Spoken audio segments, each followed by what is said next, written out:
KSC presence. A 160-year-old coffin was found beneath New York in 2011. Now the body has finally been identified. It's October 4, 2011, a routine Tuesday for some construction workers clearing a vacant lot in the Elmhurst district of Queens, New York. Then, suddenly, the backhoe operator hits something solid. It sounds like iron, probably a pipe. But as the driver raises the arm of his machine, this humdrum Tuesday is transformed into a morbidly memorable day. Way back when, the Queens neighborhood of Elmhurst was originally a village called Middenburg that had been established by Dutch settlers in 1652.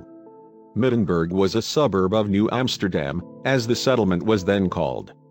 But then the British came along in 1664 and renamed the Middenburg district Newtown, which in time became Newtown. One contribution that Newtown made to America was an apple, the Newtown pippin. The fruit is said to have grown from a random seedling sometime around 1700 on land owned by an Englishman called Gershom Moore. And in its day the apple was highly popular, although it is now grown only in limited quantities. Newtown had a certain importance within Queens County and became a town seat in the 1680s. It was endowed with its own tax office, jail and town hall.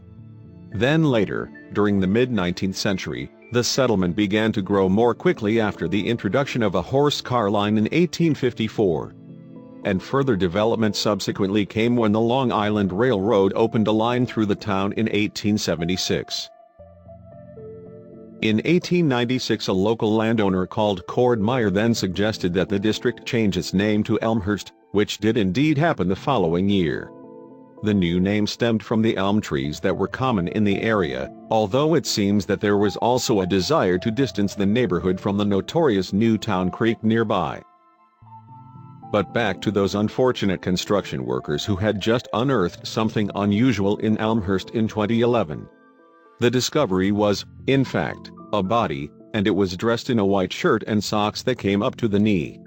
What's more, the corpse appeared so well preserved that the men's first thought was that they'd stumbled across a recent murder victim. So, the workers dialed 911 to report their grisly find. Speaking to the New York Post, Scott Warnash, who was working at the time as a forensic archaeologist at the New York City Office of Chief Medical Examiner, recalled the discovery that had been made on that October day. It was recorded as a crime scene. A buried body on an abandoned lot sounds pretty straightforward, Warnash told the newspaper. But it wasn't a crime at all. You see, although the body was remarkably well preserved, the individual in question hadn't died in recent years. This was in fact the body of someone who'd been buried over 150 years ago. And what was now a vacant lot in Elmhurst at 47-11 90th Street had actually once been a burial ground in Newtown. The small cemetery had, you see, been located at the back of a church. This place of worship was the St. Mark African Methodist Episcopal Church, and 4 men had bought the land that it stood on for $75 in 1828. At first, though, the group of men built a carpenter's shop on the plot. And this in turn became the home of the United African Society and served a dual purpose as an informal place of worship until the church itself was built. Fascinatingly, those 4 men who'd bought the land, whom we know only as Coles, Doyle, Johnson and Peterson, were all freed slaves. Elmhurst had in fact been among the earliest districts of New York State to abolish slavery. Yet on the flip side, New York itself was the first part of North America to have introduced African slaves. It had actually been the Dutch who'd first introduced slaves into the country, with 11 Africans brought to their colony, then called New Amsterdam, in 1626. The first slave auction was then held during the 1650s. And after the British took over the territory in 1664, renaming it New York, they only increased the number of slaves in the colony. By the early 19th century, then, 4 in 10 of the city's households held slaves. Still, after a long struggle, slavery was finally abolished throughout New York State in 1827. And as we've seen, It was a year later when those 4 freed slaves purchased the parcel of land in what was then Newtown, Queens. Newtown was, then, a place where formerly enslaved African Americans established a thriving community with its own church. The St. Mark African Methodist Episcopal Church stood on its original site until 1928, when the land was sold and the church was demolished. Corona Avenue was widened around this time too, and there was much development along both this thoroughfare and 90th Street. And even following several moves, the church still exists today, now on Northern Boulevard in Jackson Heights, Queens. However, the site of the burial ground itself was left alone, and it was therefore still a vacant lot when construction workers were clearing it in 2011. And there's a story behind this too. At the time of the church's first move in 1928, the congregation had made efforts to have the bodies in the cemetery exhumed and reinterred. Specifically, the church members put in a request to the local authorities to have the deceased reburied at Mount Olivet Cemetery in the Maspeth district of Queens. In the end, though, only some 20 bodies were reinterred at Mount Olivet. And an 1886 estimate of the number of people buried in the St. Mark Church Cemetery put the total at around 300, meaning the majority of those bodies are likely still there today in that vacant lot. It was, then, one of those bodies, buried sometime around 1850, whose grave had been unintentionally disturbed by the workers with their backhoe in 2011. And as we've seen, the teeth of the digger had first hit something metallic, which sounded like pipe, before actually pulling the body out of the ground. So what was the metallic object that the backhoe had initially hit? Well, forensic archaeologist Scott Warnash gave an indication early on in his investigations. I came across metal fragments that are pretty distinctive. Right away, I knew what they were, Scott recalled. Warnash in fact found as many as 60 shattered fragments of iron. He was also able to identify them as having come from a coffin. And this particular casket had, according to Warnash, been made by a company based in Providence, Rhode Island, called Fisk & Amp. Raymond, whose iron coffin design had been patented in the 1840s. As a result, the woman whose body had been accidentally disinterred was dubbed the Iron Coffin Lady. These coffins had first been introduced to the public in 1849 at 2 exhibitions in New York, the American Institute Exhibition and the State Agricultural Society Fair in Syracuse. The items didn't come cheap, however, selling for around $100 apiece, at a time when standard pine caskets could each be bought for a mere $2. Nevertheless, the caskets proved to be a hit with the wealthy, and there were 2 reasons for this.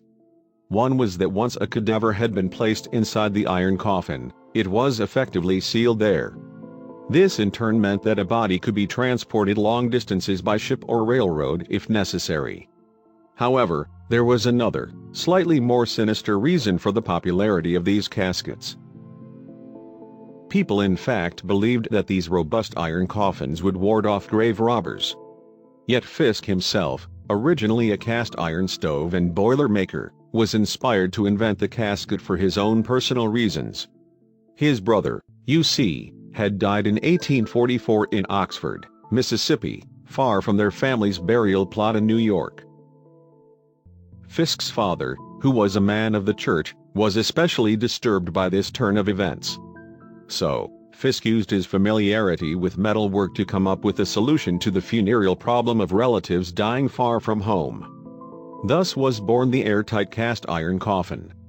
And Fisk subsequently entered into partnership with his father-in-law too, the Raymond in the company name. But death was never far from the picture. After setting up an iron foundry in Long Island at Winfield Junction, Fisk died in 1850 at the age of just 32.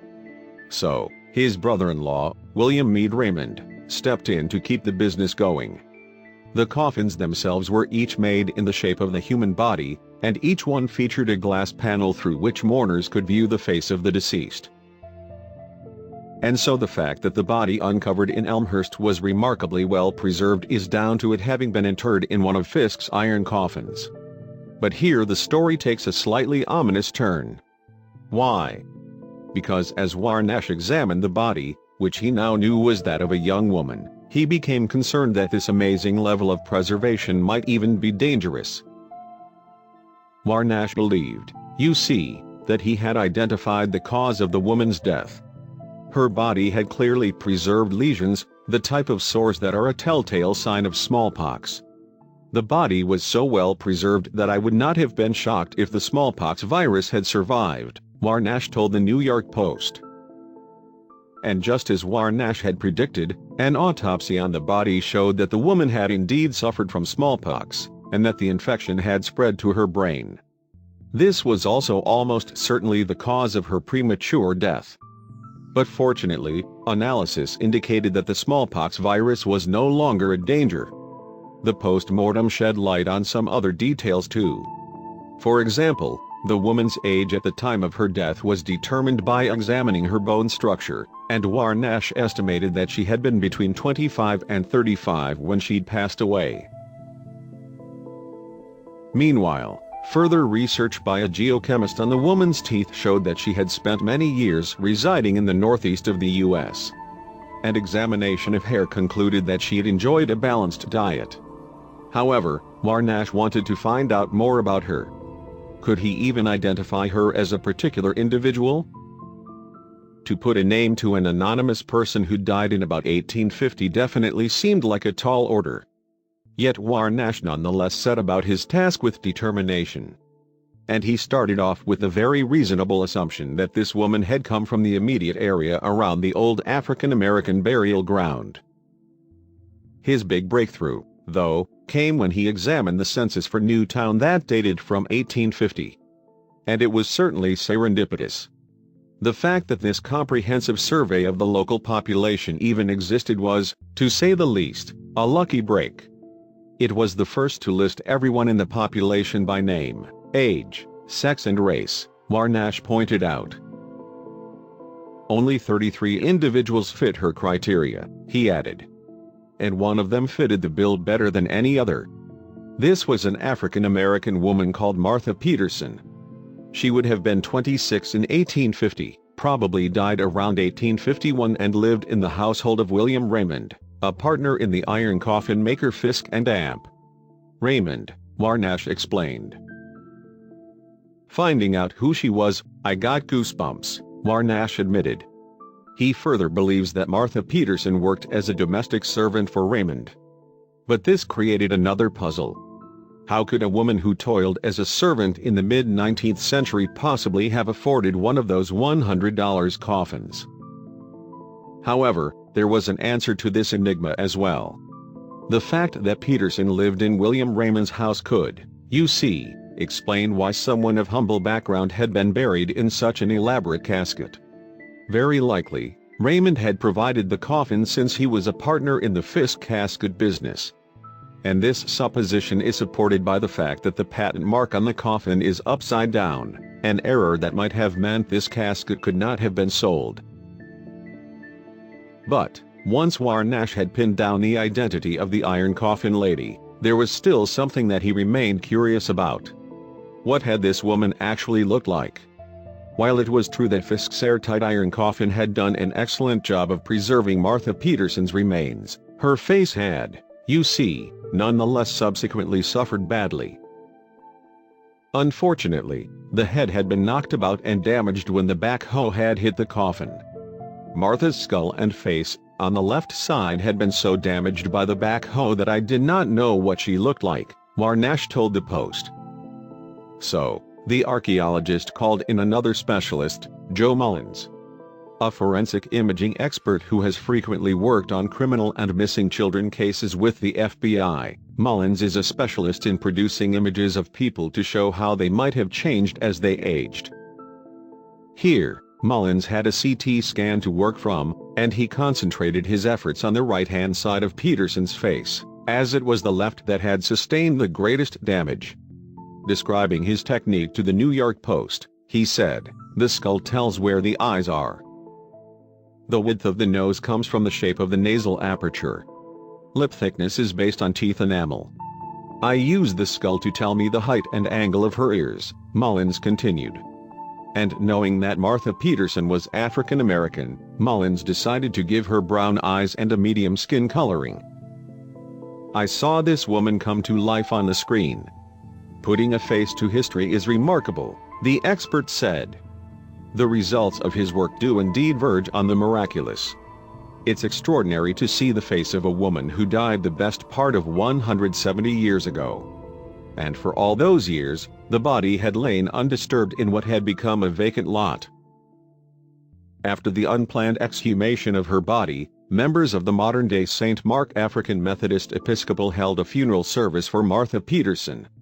Then, her remains were laid to rest at the Mount Olivet Cemetery in Queens. Local people have a campaign underway to halt development of that vacant lot in Elmhurst too.